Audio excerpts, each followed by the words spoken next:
Hello student, पिछली video में हमने प्रायिकता के बेसिक कॉन्सेप्ट के बारे में पढ़ा था। उसमें हमने पढ़ा था कि जब पासे को एक बार उछाला जाता है तो कुल परिणाम और अनुकूल परिणाम किस हिसाब से आते हैं और क्वेश्चन हमारे किस टाइप के बनते हैं। आज हम पासे को जब दो बार उछालते हैं तो कुल परिणाम हमारे कितने बनते हैं, 6 गुना 6 यानी कि 36 बनते हैं। और देखिए ये पहले पासे को 1 2 3 4 5 6 ये पहले पासे के अनुकूल परिणाम हो गए और ये दूसरे पासे के अनुकूल परिणाम हो गए। अब देखिए 1 1 का अर्थ ये हो गया कि पहले पासे को उछाला तो भी 1 आ गया और दूसरे पासे को उछाला तो भी कितना आ गया, 1 आ गया। इसी प्रकार से देखिए जब पहले पासे को उछाला तो 1 आ गया, दूसरे पासे को उछाला तो कितना आ गया, 2 आ गया। तो इस प्रकार बनते बनते हमारे कितने हो गए, कुल 36 अनुकूल परिणाम हो गए। अब हमारे क्वेश्चन किस तरह से पूछे जाते हैं, पासे पर अंकों का योग, अंकों का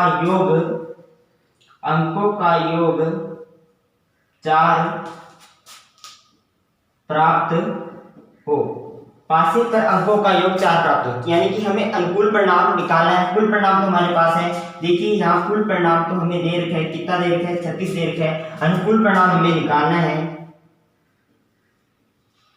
अनुकूल परिणाम इक्वल टू, देखिए अनुकूल परिणाम निकालना है, क्या निकालना है, अंकों का योग कितना होना चाहिए, 4 होना चाहिए। तो हम चेक करेंगे जिन अंकों का योग 4 हो रहा है वो सारे हमारे क्या होंगे, अनुकूल परिणाम। 3 और 1 कितना होता है, 4, 2 और 2 कितना हो गया, 4, 1 और 3 कितना हो गया, 4, यानी कि ये एक तिरछी लाइन बन जाएगी। ठीक है, 3, 1, 2, 2 और 3, 1 यानी कि 1 और 3 4, 2 और 2 कितना हो गया, 4, 1 और 3 कितना हो गया, 4। कितने परिणाम हो गए, 1 2 3 हमारे अनुकूल परिणाम हो गए।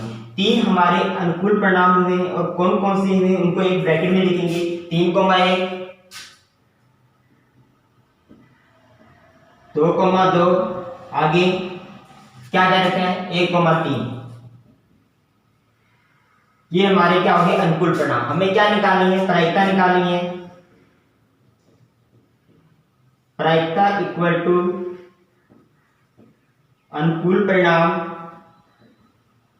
बटे में कुल परिणाम। देखिए अनुकूल परिणाम में कितना दे रखा है, 3 और कुल परिणाम कितना दे रखा है, 36 यानी कि 3 एकम 3 और 12 3 36, 1/12 हमारा आंसर आ गया। और 1/12 है वो 1 से कम है यानी कि हमारे प्रायिकता का आंसर सही है। अब अगला क्वेश्चन देखिए, इसी में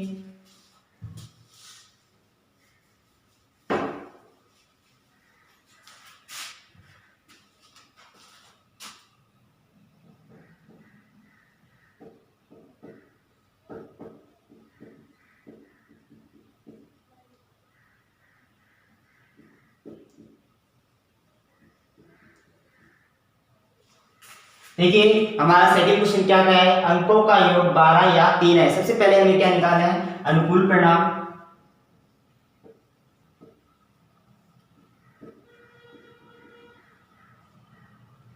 देखिए अंकों का योग 12 देखिए किसमें हो रहा है, 6 और 6 कितना हो गया, 12 हो गया। यानी कि पहला हमारा अनुकूल परिणाम कितना आ गया, 6,6 आ गया।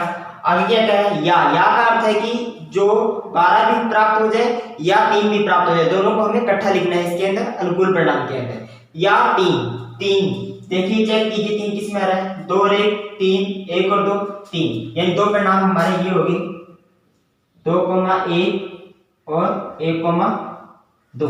1 2 3 हमारे अनुकूल परिणाम कितने हो गए, 3 हो गए। प्रायिकता क्या हो जाएगी, प्रायिकता का सूत्र होता है अनुकूल परिणाम बटे में कुल परिणाम। अनुकूल परिणाम तो 3 है, कुल परिणाम कितना है, 36 है, यानी कि 1/12 हमारा क्या हो गया, आंसर हो गया। तो इस तरीके से हमारे दो पासे को उछालने पर संबंधित प्रश्न आएंगे। इसके अलावा भी और प्रश्न आएंगे, उसको हम उदाहरणों में और प्रश्नावली के माध्यम से समझेंगे। ठीक है, ये ताश से संबंधित प्रश्न जो आते हैं हमारे, ठीक है, उसके बारे में अध्ययन करेंगे। देखिए जो ताश होता है, ताश की गड्डी में टोटल कितने पत्ते होते हैं, 52 होते हैं। तो हमारा याद रखिएगा ताश के पत्ते में जो कुल परिणाम होंगे वो कितने होंगे, 52 फिक्स होंगे। ठीक है, अब हम पहले ताश के बारे में जानकारी हासिल करेंगे, उसके बाद ताश के प्रश्नों को हल करेंगे। देखिए जो ताश का पत्ता है उसको दो भागों में बांटा जाता है, एक तो काले रंग के पत्ते के अंदर और एक लाल रंग के पत्तों में। अब देखिए जो काले रंग के पत्ते हो गए, ठीक है, और जो लाल रंग के पत्ते हो गए, इस 52 के ही तो 2 टुकड़े हैं, यानी कि 52 का आधा कितना हो गया 26, और लाल रंग के पत्ते कितने हो गए 26 हो गए। तो आपसे क्वेश्चन पूछा जाए यदि काले रंग के पत्ते आने की प्रायिकता, तो काले रंग के पत्ते कितने आ सकते हैं 26 आ सकते हैं, 26 बटे में 52 यानी कि 1 बटे में 2। उसी प्रकार से लाल रंग के पत्ते आने की प्रायिकता यानी कि 26 बटे में 52 यानी कि 1 बटे में 2। इस तरीके से हमारा आंसर आ जाएगा। अब देखिए काले रंग को भी 2 भागों में बांटा गया है और लाल रंग को भी 2 भागों में बांटा गया है। देखिए काले रंग के पत्ते कौन कौन से होते हैं, एक तो हुकुम का पत्ता होता है, एक कौन सा होता है चिड़ी का होता है, और लाल रंग के एक ईंट का पत्ता होता है और एक पान का पत्ता होता है। देखिए ये जो हुकुम और चिड़ी है इस काले रंग के ही पत्ते के टुकड़े हैं, यानी 26 के आधे कितने हो गए 13 13।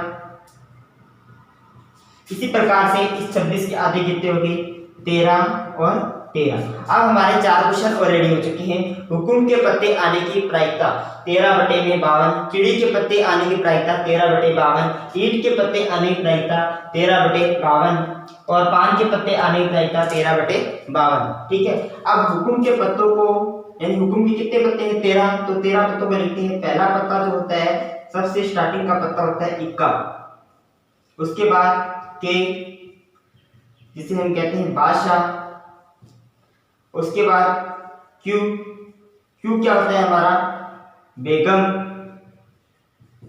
और जे क्या होती है गुलाम, और 10 को हम कहते हैं दहला,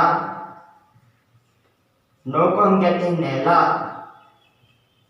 इसी प्रकार से 8 सत्ती चिक्की चलते चलते 2 पर जाके समाप्त हो जाती है। चलते चलते ये 8 पर जाके मान लिए 2 पर जाके समाप्त होगी। ठीक है, उल्टा चलता है 7 6 ऐसे 2, और 2 के बाद क्या होता है 1, 1 को क्या बोलते हैं इक्की, यानी कि इक्का एक ही चीज है।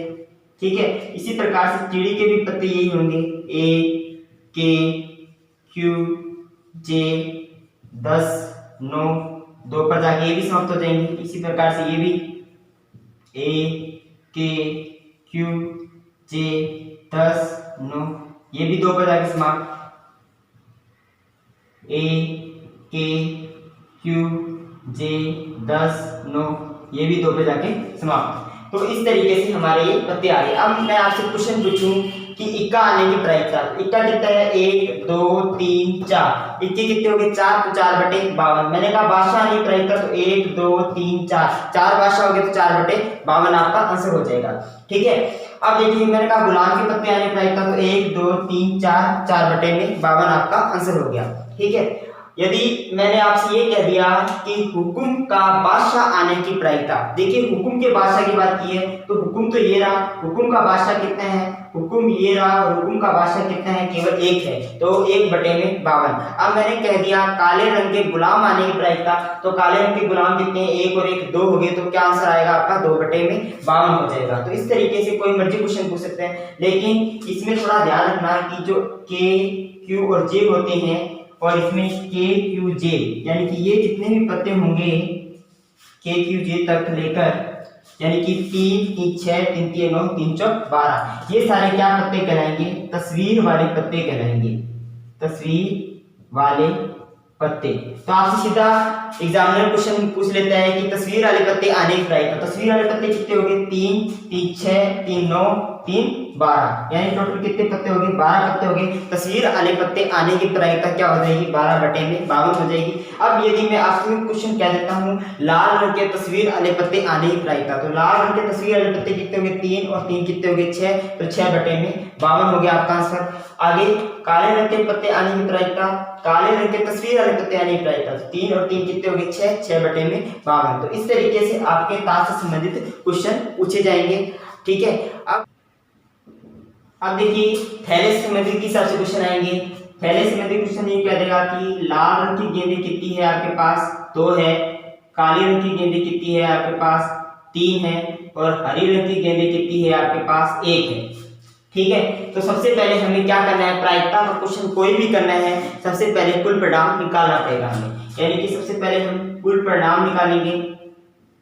कुल परिणाम निकालने के लिए इनको हमें क्या करना है, जोड़ना है। 3 तो 5 5 और ये कितना हो गया 6, यानी कि कुल परिणाम कितने हो गए हमारे पास 6 हो गए। अब आपसे क्वेश्चन क्या पूछेगा, देखिए ध्यान से, हरी गेंद आने की प्रायिकता, सेकंड क्वेश्चन पूछ लिया मैंने आपसे,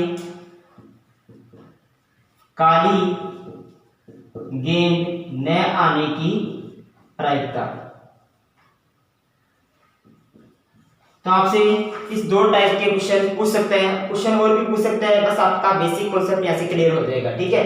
हरी गेंद आने की प्रायिकता, देखिए हरी गेंद है कितनी, हरी गेंद एक है, तो एक गेंदों में से एक ही गेंद आएगी, यानी कि हमारा अनुकूल परिणाम कितना हो गया, अनुकूल परिणाम हमारा 1 हो गया, और कुल परिणाम तो हमें 6 दे ही रखा है, तो प्रायिकता क्या हो जाएगा हमारा, प्रायिकता होती है हमारी अनुकूल परिणाम बटे में कुल परिणाम, ठीक है। तो अनुकूल परिणाम कितना दे रखा है 1, और कुल परिणाम कितना दे रखा है 6 दे रखा है, तो 1 बटे में 6 आपका आंसर हो गया, ठीक है।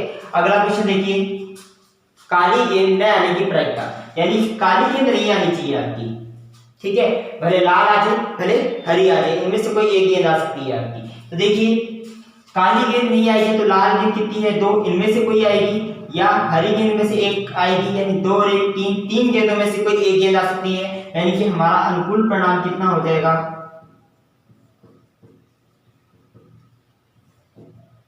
3 हो जाएगा। जब काली गेंद न आने की बात कहें तो बस काली गेंद को हटा दीजिए, बाकी जितनी भी गेंदें बची हैं उनको जोड़ के लिख दीजिए, बस ये आपका अनुकूल परिणाम आ जाएगा, यानी कि 2 और 1 कितना हो गया 3। और प्रायिकता ज्ञात करें तो प्रायिकता इक्वल टू अनुकूल परिणाम 3 कुल परिणाम 6, यानी कि 1 बटे में 2 आपका आंसर आ गया। तो इस तरीके से थैले संबंधित क्वेश्चन आएंगे तो आपको हल करना है। अगला जो क्वेश्चन आएगा इसमें वो लीप वर्ष के आएंगे, एक तो लीप वर्ष के ऊपर आएंगे और एक अलीप वर्ष के ऊपर आएंगे। देखिए जो लीप वर्ष होता है उसमें फरवरी कितने की होती है, उसमें फरवरी होती है आपके 29 की, और अलीप वर्ष में फरवरी जो होती है वो कितने की होती है 28 की होती है। लीप वर्ष के अंदर कुल दिन कितने होते हैं, वैसे एक साल में कुल कितने दिन होते हैं 365 होते हैं, तो लीप वर्ष में ये फरवरी एक दिन बढ़ गया हमारा, यानी कि हम कह सकते हैं कि कितने दिन हो जाएंगे हमारे 366 दिन। उसी प्रकार से अलीप वर्ष में, ठीक है, फरवरी कितने की 28 की है, तो कुल दिनों की संख्या कितनी होगी, कुल दिन हमारे हो गए 365। ध्यान रखिएगा लीप वर्ष में फरवरी 29 की होगी, कुल दिन 366 होंगे, और लीप वर्ष में फरवरी 28 की, कुल दिन कितने होंगे 365 हो गए। अब मैंने आपसे पूछा इन 366 दिनों में कितने सप्ताह हैं और कितने सप्ताह नहीं है, ये बताइए। तो आपको सबको पता है सप्ताह कितने दिनों का बना होता है, 7 दिनों का बना होता है, यानी कि 366 में यदि 7 का भाग करेंगे तो 7 5 35 कितना बच गया 1, 7 दूनी 14 2, तो ये 52 क्या है, 52 तो हमारे सप्ताह आए हैं, और ये 2 क्या है दिन शेष बचे हैं, यानी कि इसमें 52 सप्ताह और 2 दिन शेष बचते हैं। और अलीप वर्ष में 52 सप्ताह 1 दिन शेष बचेंगे यदि हम 7 का भाग करेंगे तो, ठीक है। तो लीप और अलीप वर्ष के ऊपर, इसी के ऊपर प्रश्न बनेंगे, इन सप्ताहों के ऊपर ही प्रश्न बनेंगे, थोड़ा इसके ऊपर आपको ध्यान रखना है, ठीक है। अब आगे आपसे कौन से क्वेश्चन पूछे जाते हैं, आपसे इस सूत्र के ऊपर एक प्रश्न पूछा जा सकता है, P A plus P A bar equal to 1, P A plus P A bar equal to क्या होता है 1, इसमें से इन दोनों में से किसी एक का मान दे देगा आपको, जैसे कहा पी ए का मान तो 0.65 है, तो पी ए बार का मान बताओ, इस टाइप से आपसे क्वेश्चन दे सकते हैं। तो कुछ नहीं करना है, सूत्र में आपको मान रखना है P A plus P A bar equal to 1, ये आपका सूत्र हो गया, ठीक है। पी ए का मान कितना देखा है 0.65, जहां पी ए है इसके नीचे 0.65 दे दीजिए, और पी ए बार की का मान निकालना है तो पी ए बार ही बड़ा रहने दीजिए, ठीक है। तो 0.65 का पक्षांतर करेंगे या 0.65 का पक्षांतर करेंगे P A bar equal to 1 minus का 0.65, पक्षांतर करने में कितना आएगा 0.35, यानी कि पी ए बार का आंसर आ गया। तो ये इस टाइप के आपके प्रश्न बनेंगे। अगली वीडियो के अंदर हम प्रायिकता के उदाहरण को समझने की कोशिश करेंगे। धन्यवाद। उम्मीद है आपको वीडियो पसंद आई होगी। इस वीडियो को लाइक करें, कमेंट करें, शेयर करें और सब्सक्राइब अवश्य करें ताकि आपको नोटिफिकेशन मिलता रहे। इस वीडियो को देखने के लिए धन्यवाद।